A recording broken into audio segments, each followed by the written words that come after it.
अस्सलाम वालेकुम स्टूडेंट्स। हमारा टॉपिक है torque on a current carrying coil. Topic के बारे में डिटेल से पढ़ने से पहले टॉर्क के बारे में थोड़ा सा आपको पता होना चाहिए। फर्स्ट ईयर में जो है वो आपने पढ़ा है। किसी भी बॉडी के ऊपर अगर फोर्स लगे और वो उस फोर्स की वजह से रोटेट कर जाए, टर्न कर जाए, किसी एक्सिस के ऊपर घूमने लग जाए, तो वहाँ पे हम जो फोर्स का इफेक्ट होता है उसको क्या कहते हैं? Torque, turning effect of force. ठीक है, तो यहाँ पे हमने बात करनी है एक करंट कैरिंग कॉइल की। तो ये भी आपने पिछला जो हमारा फर्स्ट लेक्चर था उसमें हमने ये पढ़ा था कि जब एक करंट कैरिंग कॉइल को, करंट कैरिंग कंडक्टर को मैग्नेटिक फील्ड में रखते हैं तो उसके ऊपर जो है वो एक फोर्स अमल करती है। वो फोर्स होती है F=I L×B। ठीक है, इसमें B मैग्नेटिक फील्ड को शो करता है। L जो है वो एक्चुअली उस कंडक्टर की लेंथ है जो कि उस डायरेक्शन में ली जाती है जिस डायरेक्शन में करंट होता है, और F जो है वो फिर इसके ऊपर करंट कंडक्टर के ऊपर लगने वाली मैग्नेटिक फोर्स है। ठीक है, और ये फोर्स उस वक्त मैक्सिमम होती है जब L और B के दरमियान थीटा जो होता है वो 90 होता है, क्योंकि हम इसको लिख सकते हैं ILB साइन ऑफ थीटा। और ये उस वक्त मैक्सिमम होती है जब थीटा 90 होता है, यानी परपेंडिकुलर पड़ा हुआ हो कोई भी कंडक्टर मैग्नेटिक फील्ड के, यानी जो लेंथ वाइज उनके दरमियान में जो एंगल हो वो परपेंडिकुलर होना चाहिए, यानी 90 का एंगल होना चाहिए, तब वो फोर्स एक्सपीरियंस कर सकता है। ठीक है, अब आते हैं टॉपिक की तरफ। तो टॉपिक में हमारे पास एक्चुअली एक कॉइल है, रेक्टेंगुलर कॉइल है। रेक्टेंगुलर कॉइल जो है वो कुछ इस टाइप की होगी, इस तरह से। ठीक है, इस कॉइल को हमने देना है करंट और फिर हमने इसको मैग्नेटिक फील्ड में जो है वो प्लेस कर देना है। ये इस तरह से मैग्नेटिक फील्ड है और फॉर एग्जांपल यहाँ पे पॉजिटिव है, नेगेटिव है, बैटरी के साथ जोड़ दिया तो इस डायरेक्शन में जो है वो इसमें करंट फ्लो करेगा और हमने फिर इसको मैग्नेटिक फील्ड में रख देना है।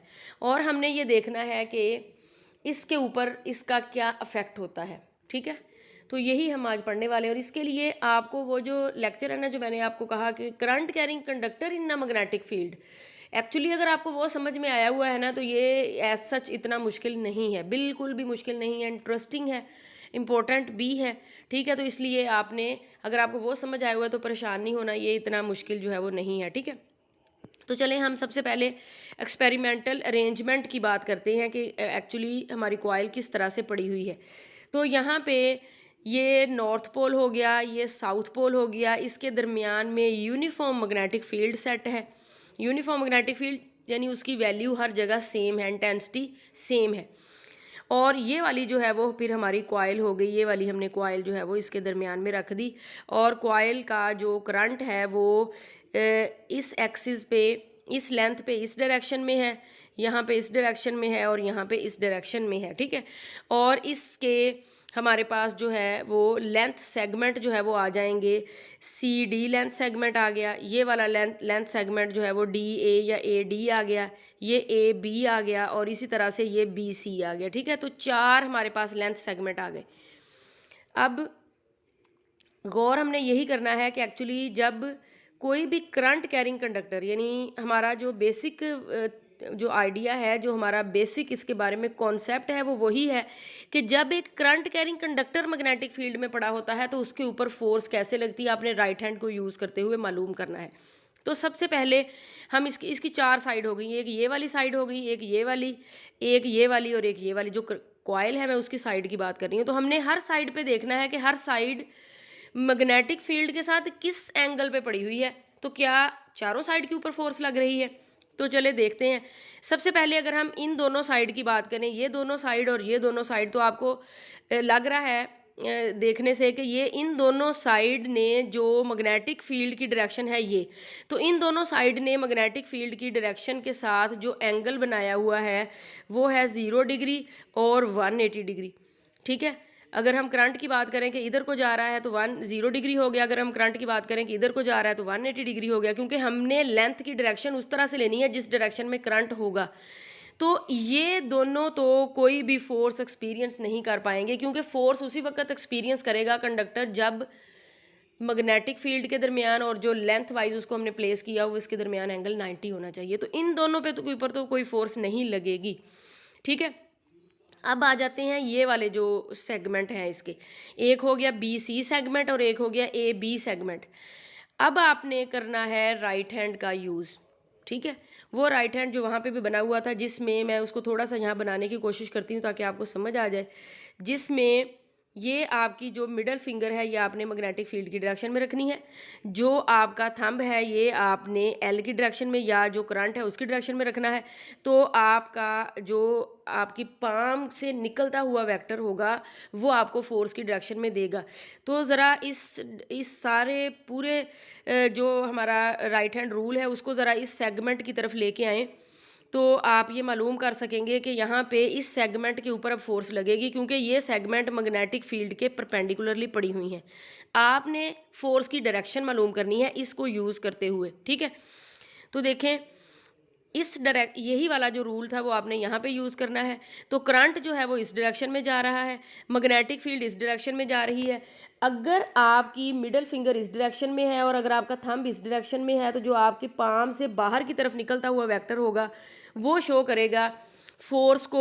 और यहाँ पे जो वो बाहर की तरफ है तो यहाँ पे out of the paper magnetic field magnetic force की जो फोर्स जो हो लगेगी उस कंडक्टर के ऊपर उसकी डायरेक्शन होगी।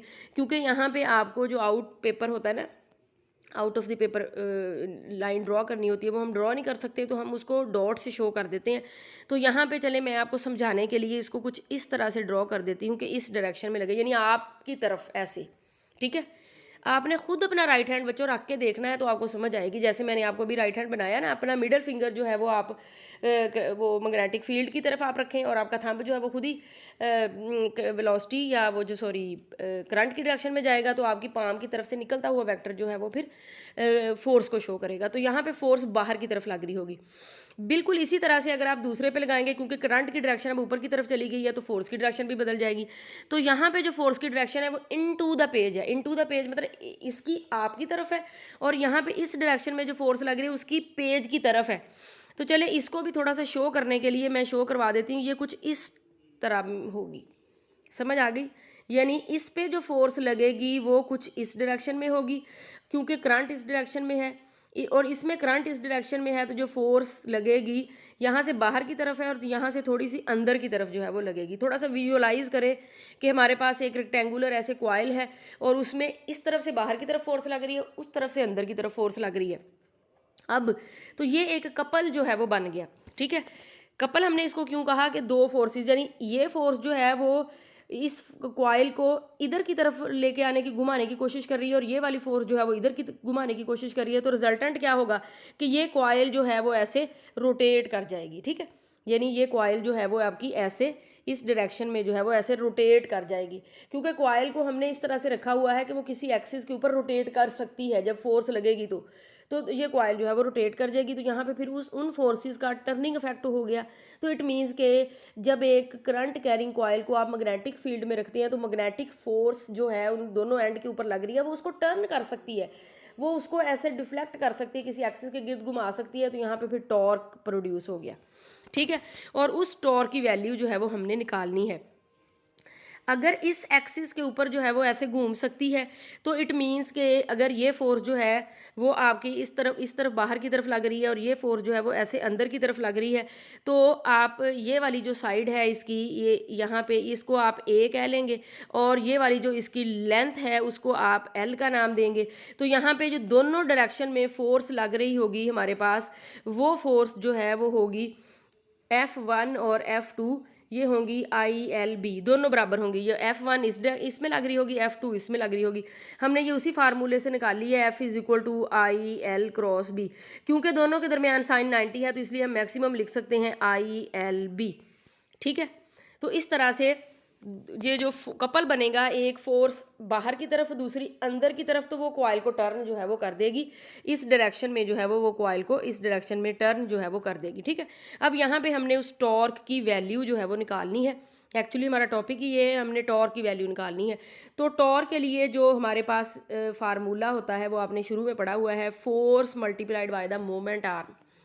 मोमेंट आर्म यहाँ पे क्या होता है, तो आपने देखना है कि अगर एक बॉडी के ऊपर आप ऐसे फोर्स लगा रहे हैं और वो टर्न कर रही है, ठीक है। अगर आप यहाँ पे फोर्स लगा रहे हैं तो ये उसका एक्सिस ऑफ रोटेशन है जहाँ पे वो टर्न कर रही है। तो फोर्स से लेके जो एक्सिस ऑफ रोटेशन तक का परपेंडिकुलर डिस्टेंस होता है वो क्या कहलाता है, वो कहलाता है मोमेंट आर्म। समझ आ गई? जहाँ पे आप फोर्स लगा रहे हैं, इस डायरेक्शन में आप फोर्स लगा रहे हैं या इस डायरेक्शन में आप लगा रहे हैं, वो बॉडी जो है वो इस एक्सिस के गिर्द जो है वो ऐसे घूम जाती है। तो जहाँ पे आप फोर्स लगा रहे हैं वहाँ से लेके जहाँ पे घूम रही है एक्सिस ऑफ रोटेशन का परपेंडिकुलर डिस्टेंस जो है वो क्या कहलाता है, मोमेंट आर्म। अब देखें हमारी फोर्स जो है वो ये है, इस डायरेक्शन में ये है, और ये वाला जो है वो अगर आप इस एक्सिस पे बॉडी जो है वो अगर इस एक्सिस पे रोटेट कर रही है तो इसका मोमेंट आर्म ये बनता है और इसका मोमेंट आर्म जो है वो ये बनता है। अगर इनको कंबाइन कर लें, टोटल मैंने कहा कि ये डिस्टेंस ए है, टोटल ये डिस्टेंस ए है, तो ये वाला इसका मोमेंट आर्म भी a/2 हो गया और इसका मोमेंट आर्म भी a/2 हो गया।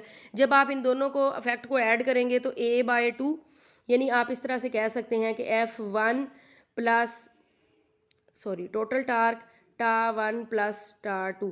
तो इसमें भी जो है वो आपके पास जो है वो फोर्स वही है, तो आप इसको मोमेंट आर्म कह सकते हैं a/2। इसमें भी आपके पास फोर्स वही है तो आप कह सकते हैं मोमेंट आर्म a/2। और यहाँ पे आपने जो भी दोनों के दरमियान फोर्स होगी, क्योंकि वो सेम है तो मैंने उसको बाहर निकाल दी, क्योंकि अभी हमने कहा कि F1 जो है वो F2 के बराबर है, तो हमने a/2 क्या हो गया, हमारे पास टोटल a जो है वो हो गया। ठीक है, तो यहाँ पे हम लिख सकते हैं फोर्स, और फोर्स हमने कहा कि ILB है, और जो मोमेंट आर्म है वो हमारे पास है a। मैंने आपको बताया कि कैसे निकालना है। ठीक है, ये एक्सिस ऑफ रोटेशन है और ये फोर्स जहाँ पे लग रही है तो इसके और इसके दरमियान a/2 और इसके दरमियान a/2। तो जब आप इस कपल को दोनों का टार्क आप एडअप करेंगे, दोनों की फोर्स बराबर है। ठीक है, एक उस डायरेक्शन में लग रही है, एक उस डायरेक्शन में, तो यहाँ पे आपका जो टोटल टॉर्क होगा वो क्या आ जाएगा, ILBA। ए यहाँ पे मोमेंट आर्म है। ठीक है, और ए क्या है, इस कॉइल की जो है वो विड्थ है, एल जो है वो इस कॉइल की लेंथ है। तो अगर आप एल और ए को मल्टीप्लाई करें तो यह टोटल क्या बनता है, एरिया। तो हमारे पास टॉर्क क्या आ गया, IBA।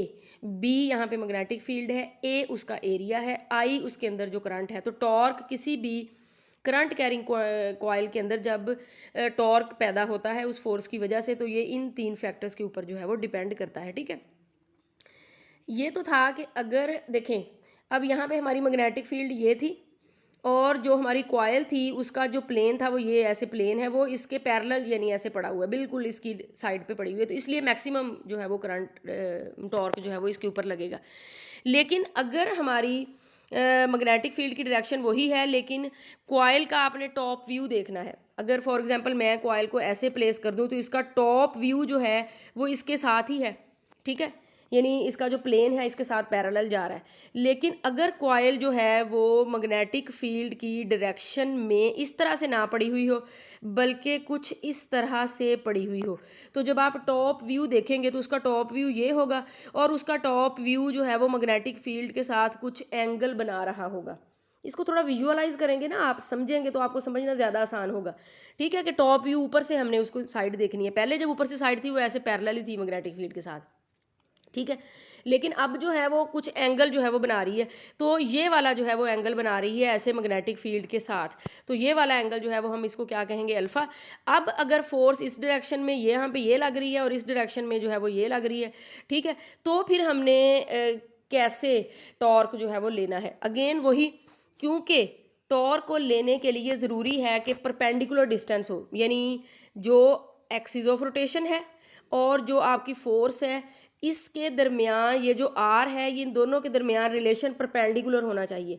तो अगर आपका वेक्टर जो है वो इसके परपेंडिकुलर नहीं है और वो सम एंगल बना रहा है, तो फिर आप क्या कहेंगे, आप इसको कंपोनेंट में डिवाइड कर देंगे। एक ये वाला कंपोनेंट आ गया और एक ये वाला कंपोनेंट, तो अब आपको भी नज़र आ रहा है कि ये वाला जो कंपोनेंट है ये फोर्स के साथ परपेंडिकुलर डिस्टेंस बना रहा है, तो आप ये वाला कंपोनेंट जो है वो फिर टॉर्क के अंदर यूज़ करेंगी। ठीक है, दूसरा नहीं करेंगे। तो यहाँ पे भी वही सिचुएशन है कि अगर हमारी जो टॉप ऊपर से आपको जो साइड नज़र आ रही है कॉइल की, वो अगर मैग्नेटिक फील्ड के साथ ऐसे डायरेक्शन बना रही है और आप कह रहे हैं कि फोर्स जो है वो एक साइड पे यहाँ पे लग रही है और एक साइड पे यहाँ पे लग रही है, तो इट मीन्स के इसके 2 कंपोनेंट हो गए, एक ये और एक ये वाला कंपोनेंट तो चला गया साइन थीटा वाला कंपोनेंट और ये वाला कंपोनेंट चला गया कॉस थीटा वाला कंपोनेंट। तो ये वाली फोर्स हो गई F2 और ये वाली फोर्स होगी F1। ठीक है, इसको थोड़ा थोड़ा क्लियर करके बनाती हूँ। एक वाली ये वाली फोर्स होगी F2, ये वाली फोर्स होगी F1 और ये वाली हमारी मैग्नेटिक फील्ड है। तो मैग्नेटिक फील्ड के साथ जो एंगल बन रहा है वो अल्फ़ा है।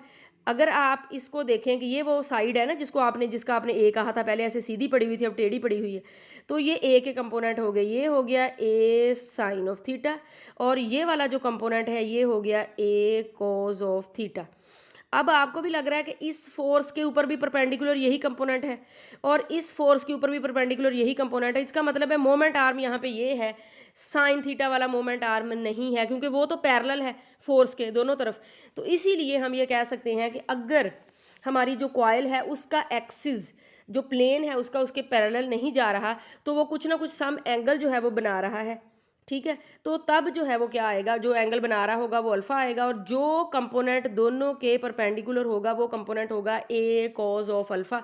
तो यहाँ पे हम लिख सकते हैं आई बी, ए की बजाय हम लिखेंगे ए कॉज ऑफ अल्फा, ठीक है। अगेन एल और ए जो है वो मिलके कैपिटल ए एरिया बना देंगे, क्योंकि एल लेंथ है, ए उसकी विड्थ है, तो यहाँ पे आ गया I B A cos of alpha. ये कॉज ऑफ अल्फा एक्चुअली आपको पता चल गया कि ये कॉज ऑफ अल्फा एक्चुअली वो एंगल है जो क्वाइल का जो टॉप एंड जो उसकी प्लेन के साथ मैग्नेटिक फील्ड के साथ जो बन रहा है, ठीक है।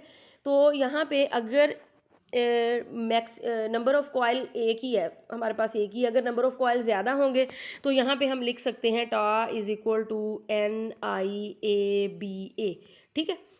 सॉरी ए दोबारा नहीं लिखना, एन आई ए बी, ठीक है। ये एन नंबर ऑफ कॉइल हो गया, आई कॉइल का करंट हो गया, ए कॉइल का एरिया हो गया, और बी जो है वो मैग्नेटिक फील्ड होगी। अगर नंबर ऑफ टर्न्स जो है वो प्रेजेंट है तो उसमें टॉर्क जो है वो फिर बढ़ जाएगा, ठीक है। टॉर्क किसी भी करंट कैरिंग कॉइल को जब आप मैग्नेटिक फील्ड में रखते हैं तो टॉर्क किस किस के ऊपर डिपेंड करता होता है, नंबर ऑफ टर्न्स के ऊपर डिपेंड करता है, एन करंट के ऊपर डिपेंड करता है, ज़्यादा या कम होगा तो टॉर्क भी उसके मुताबिक होगा, एरिया उसका डिपेंड करता है कितना एरिया है, और उसके बाद मैग्नेटिक फील्ड की स्ट्रेंथ के ऊपर डिपेंड करता है। तो ये फैक्टर्स हैं जिनके ऊपर जो है वो डिपेंड करता है।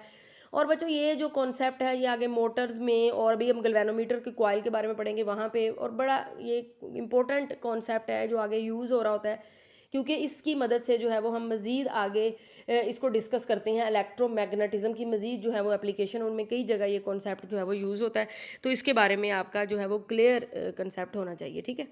चलिए अगर कोई क्वेश्चन हो तो फिर आप मुझसे पूछ सकते हैं। अल्लाह हाफिज़।